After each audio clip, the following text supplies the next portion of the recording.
off on a little trip to visit some other children whom I think you may already know.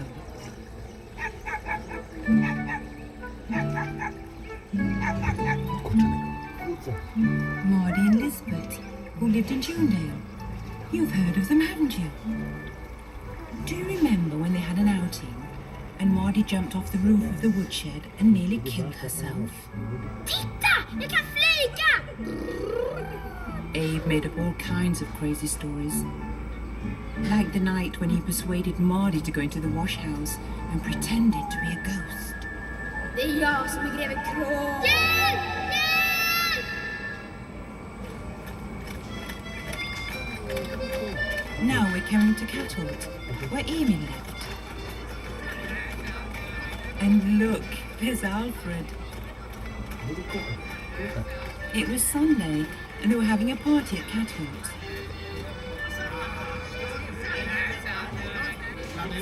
People were on their way to the party, and the flag was at the pole.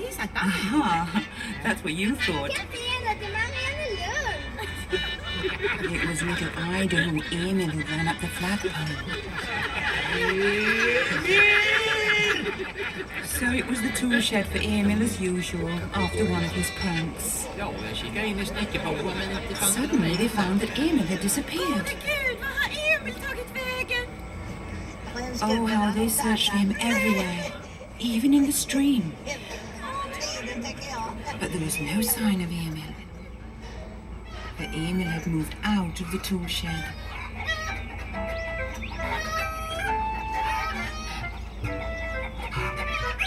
And over to the food store.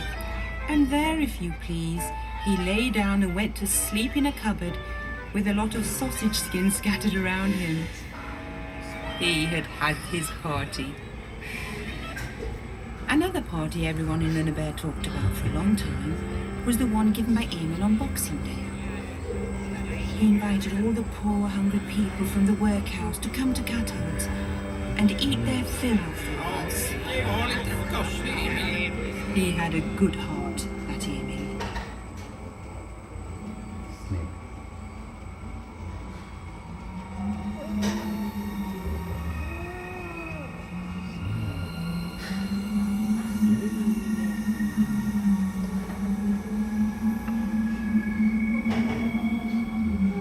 Have you noticed that we're flying? And those lights down there, that must be Vasastan in Stockholm. And Midge's house. He's probably down there, waiting for Carlson as usual. Carlson is a handsome, intelligent, and reasonably stout man in his prime. And he flies in when he likes.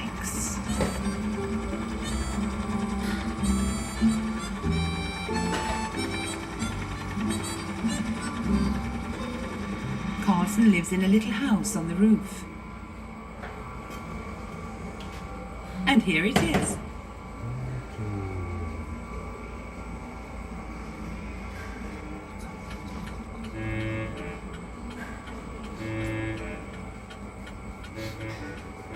Oh dear, what a mess.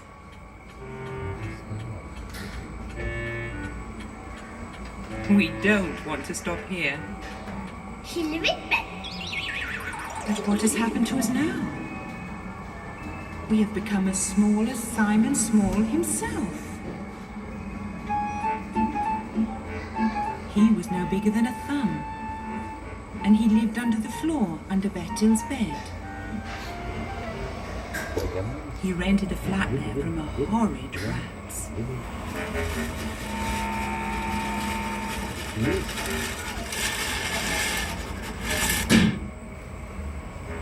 Bertil wanted to be as small as Simon so that they could play together. It's fun to be so small that you can bathe in a sugar bowl.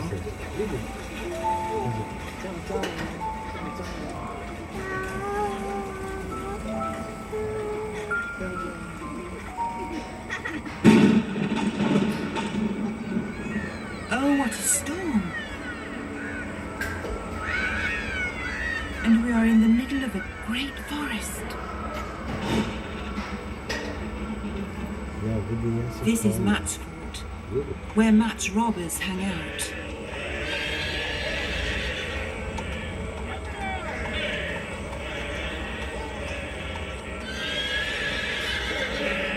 Where treacherous grey dwarfs live behind the boulders.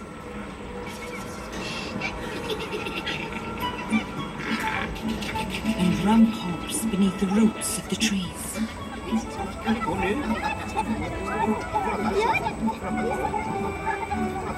And there are Ronja and Berg too. Ekfolkas son, Ronjas systra min.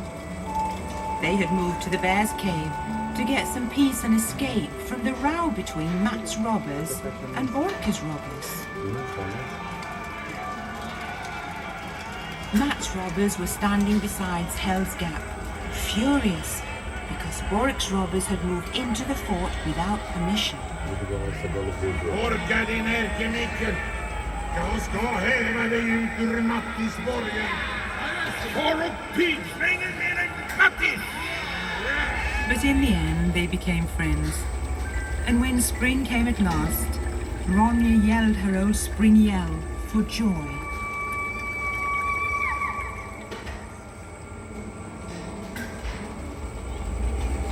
But what's going on here?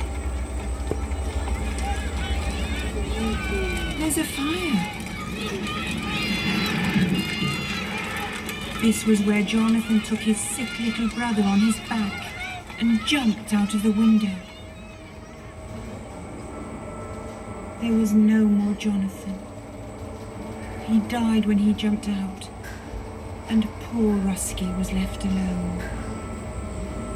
But one evening, a snow-white dove flew up and perched on the window ledge, and Rusky knew at once that it was Jonathan. Bara kom så fort du kan. Jag väntar på dig nere vid ån. Jag kommer, Jonathan. Jag kommer.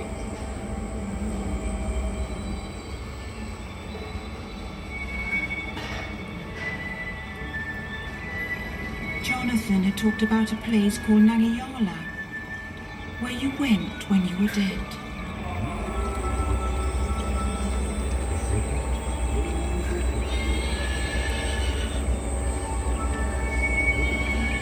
And Rusky went there too, to Cherry Valley in Nangijala. Jonathan was sitting there fishing. Imagine Rusky's joy.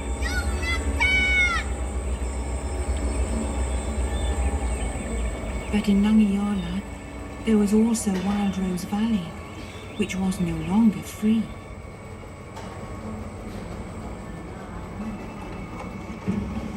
It was ruled over by cruel Tengil and his even more cruel dragon, Katla.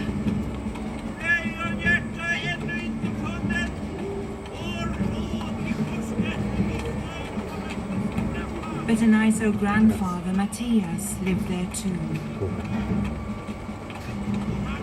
Jonathan and Rusky hid in his house until it was time to set out for Tengil's country. Their journey led across the bridge over the terrifying Karma Falls.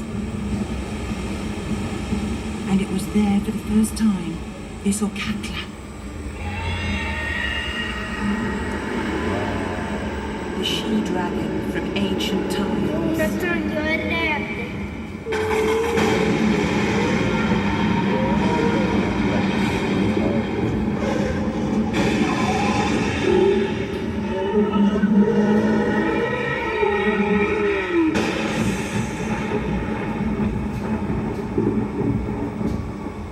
Then came the great final battle, which set Wild Rose Valley free again.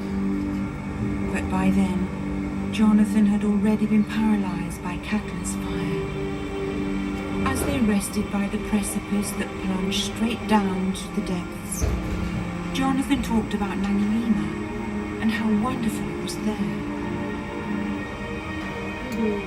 Then Rusky took his brother on his back and jumped over the edge into the lights of Nangilima. Jonathan, jag ser ljuset.